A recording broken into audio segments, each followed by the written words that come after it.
Halo semua, selamat datang di channel Permanakun. Di video ini, gua akan membahas kelanjutan dari manga Hazure wa Kuno, Joutai Skill, Desaikyo Ninata, Ore ga Subete, wa Jurin Surumade. Video ini merupakan cerita dari Touka Mimoru yang ditransfer ke dunia lain sebagai pahlawan peringkat E. Ia memiliki sebuah misi untuk membalaskan dendamnya kepada Devisis yang telah membuangnya ke dalam dungeon dikarenakan peringkat E yang dimilikinya. Dan video ini adalah pembahasan dari sesudah manganya berdasarkan dari cerita light novelnya. Dan bagi kalian yang ingin mengetahui cerita sebelumnya, kalian bisa cek di bagian deskripsinya. Oke, tanpa basa-basi, mari kita langsung saja ke pembahasan ceritanya. Cerita dimulai ketika Touka dan Sheras sedang berada di wilayah monster bermata emas. Sudah beberapa hari, Touka dan Sheras berjuang mengalahkan monster bermata emas yang mendekat ke arah mereka. Untungnya, monster yang ada di bagian barat ini terasa cukup lemah dibandingkan dengan monster yang berada di bagian utara. Ketika malam makan tiba, Touka pun memutuskan untuk beristirahat. Untuk penjelasan, wilayah monster bermata emas ini juga dikenal sebagai reruntuhan besar. Oleh sebab itu, terkadang ada beberapa bangunan peninggalan kuno yang masih berdiri dan cocok untuk ditinggali. Bahkan, terkadang ada juga bangunan kuno yang di dalamnya terhubung dengan sebuah dungeon. Oleh sebab itu, Touka akan memilih dengan hati-hati agar ia tak terjebak di dalam dungeon. Keesokan harinya, Touka dan Sheras pun melanjutkan perjalanan mereka. Di sini, Touka selalu memberi tanda pada peta berdasarkan jalan yang telah ia lalui. Hal ini dikarenakan lokasi negara ujung dunia tidak terdapat di dalam peta milik Touka. Oleh sebab itu, Touka hanya mengingat-ingat pada daerah yang telah ditunjuk oleh Erika pada peta tersebut. Ketika mereka akan beristirahat, tiba-tiba muncul seekor tupai yang merupakan familiar milik Erika. Kemudian, Touka dan Sheras pun memutuskan untuk masuk ke dalam bangunan sebagai langkah pengaman dari para monster bermata emas. Selanjutnya, Touka pun mengeluarkan perkamen Oija untuk sarana berbagi informasi dengan Erika. Namun sebelumnya, Sheras mengambil familiar tersebut dan mencuci kakinya hingga menjadi bersih. Tujuan Sheras agar ketika tupai ini melangkah pada perkamen tersebut tidak meninggalkan jejak kotoran yang ada di kakinya. Mengingat perkamen ini nantinya akan digunakan secara berulang kali. Kemudian, familiar tupai milik Erika pun segera bergerak pada perkamen tersebut untuk memberikan informasinya. Informasi dari Erika yaitu para pahlawan kecuali kelompok Ikusaba Asagi saat ini telah kembali ke kerajaan Alion. Mendengar hal itu, Touka bertanya apakah Devisis akan segera melakukan serangan kepada Raja Iblis. Mendengar hal itu, tupai itu pun bergerak ke arah kata tidak. Setelah mengetahui ini, dalam benak Touka, mungkin Devisis belum berniat untuk menyerang Raja Iblis dikarenakan keadaan Sogo yang belum pulih. Devisis akan memastikan terlebih dahulu bahwa kekuatan utamanya yaitu pahlawan peringkat S telah siap semuanya. Sedangkan untuk Ikusaba Asagi, Touka menduga kemungkinan ia belum juga kembali karena Jonato mengalami kerusakan yang cukup parah. Namun, ada kemungkinan bahwa Asagi juga telah bergerak kembali ke Allion, mengingat pasti ada jeda dari informasi yang saat ini Erika berikan.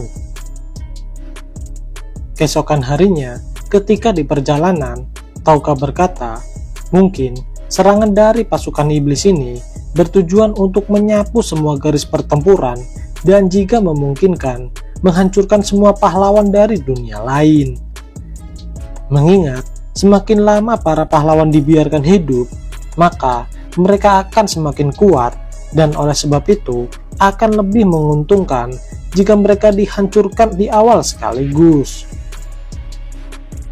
Sesungguhnya akan lebih baik jika Raja Iblis pergi ke utara sejauh mungkin.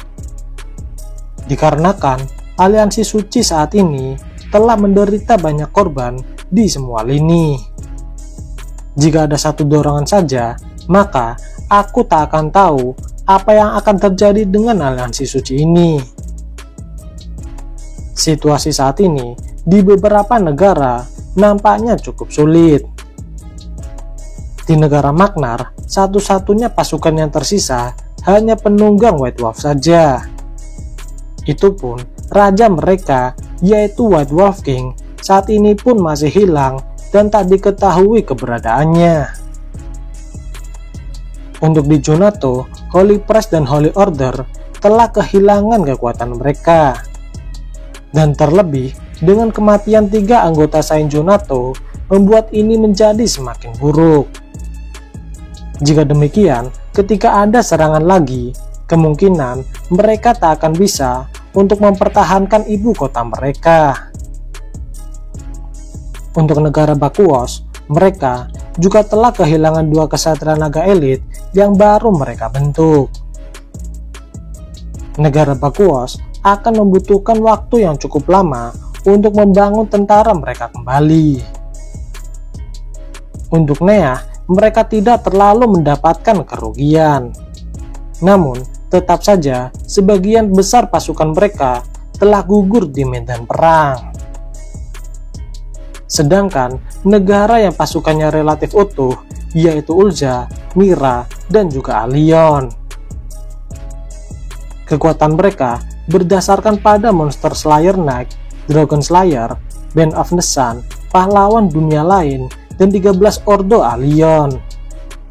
Namun, untuk Dragon Slayer, menurut Erika, ia menerima luka yang parah setelah pertempuran di front selatan.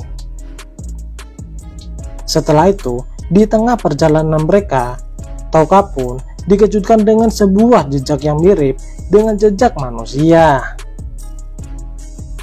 Tauka menduga jejak tersebut bisa jadi adalah jejak monster yang memiliki 2 kaki. Kemudian, Tauka dan Sheras pun memutuskan untuk mengikuti jejak tersebut. Semakin lama mereka mengikuti jejak ini, mereka pun dikejutkan dengan banyaknya mayat monster bermata emas di sekeliling jejak ini. Berdasarkan jejak di tubuh monster, kemungkinan orang yang mengalahkan mereka adalah seorang pendekar pedang. Terlebih, jika dilihat dengan cermat, maka kemungkinan para monster ini sedang berusaha untuk melarikan diri dari lawan mereka. Dalam benak Tauka, apakah mungkin ini ulah pasukan dari Ulza atau dari Mira, mengingat kedua negara ini jaraknya cukup dekat dengan posisi Tauka saat ini. Berdasarkan informasi yang pernah ia terima, Tauka pun mulai memikirkan siapa kelompok yang telah melakukan ini semua. Tiba-tiba, Tauka pun teringat akan satu kelompok yang pernah If ceritakan. Tauka sendiri tak memiliki informasi tentang kekuatan dari kelompok ini. Dan kelompok ini disebut dengan Heroic Sword. Kemudian cerita pun berganti ke sudut pandang dari Heroic Sword. Kelompok ini terdiri dari Lewin, Satsuki, Todo, Yugung, Miana, Strife, Alain, Karo, Bard Witcher, dan Nanatot. Mereka semua merupakan teman sejak kecil yang memutuskan untuk meninggalkan rumah dan memulai perjalanan mereka mengelilingi benua. Semuanya kecuali Lewin, mereka terlahir dari daerah kumuh. Sedangkan Lewin merupakan putra seorang bangsawan, namun ia tak peduli dengan jabatan tersebut dan tetap bermain bersama mereka. Meskipun dipanggil Heroic Sword, namun hanya Lewin saja yang cocok dengan nama ini. Itu karena di dalam tubuh Lewin mengalir darah keturunan dari pahlawan dunia lain. Mereka semua saat ini nampak sedang bersantai setelah membantai monster bermata emas. Selang beberapa saat kemudian, muncul demi-human berbentuk kucing yang bernama Nyaki. Ia nampak sangat kelelahan karena ia membawa barang bawaan yang sangat banyak dibandingkan dengan anggota dari party Heroic Sword. Nyaki berkata dengan lelah, "Maaf karena ia terlambat." Ketika ia membungkuk, tiba-tiba panci yang ada di dalamnya pun jatuh ke atas tanah. Menyadari hal itu, Nyaki pun menjadi pucat dan dengan cepat mengambil panci tersebut. Melihat hal itu, Lewin pun menjadi kesal, dan segera ia pun menendang Nyaki hingga terpental membentur pohon. Meskipun Nyaki sudah minta maaf, namun para anggota Heroic Sword masih tetap menyiksanya. Akibat mendapat siksaan ini, Nyaki pun menderita hingga ia tak sadarkan diri. Melihat hal itu, para anggota Heroic Sword pun menjadi sedikit panik. Jika Nyaki sampai terbunuh dan diketahui oleh Dewi Vicious, maka anggota Heroic Sword tak akan berani untuk bertemu dengan Dewi Vicious. Untuk sementara, party Heroic Sword akan mengirimkan surat kepada Dewi Vicious melalui Merpati bahwa misi yang ia perintahkan kini telah selesai. Setelah mengirimkan surat tersebut, tiba-tiba Lewin merasakan ada yang mendekat ke arah mereka. Di tengah kewaspadaan tersebut, tiba-tiba Strife pun muncul dari balik pepohonan dengan keadaan terluka dan meminta semuanya untuk melarikan diri. Benar saja, tak berselang lama muncul anak panah yang langsung menancap ke dalam leher Strife. Setelah mereka mengecek mayat Strife, mereka pun berpikir ini adalah perbuatan dari manusia. Dan benar saja, tak berselang lama muncul beberapa orang yang dengan lengkap menggunakan armor dan juga senjata. Rupanya mereka adalah anggota dari Monster Slayer Neck dari negara Ulza. Mereka berkata bahwa mereka di sini dikarenakan keberadaan dari binatang suci. Setelah mendengar hal itu, dengan kemarahannya, para anggota Heroic Sword pun mulai bergerak dan berhasil membantai para pasukan Monster Slayer Neck. Meskipun sebenarnya mereka menang jumlah, namun party Heroic Sword tetap berhasil mengalahkan mereka. Untungnya masih tersisa satu orang yang hidup untuk diinterogasi.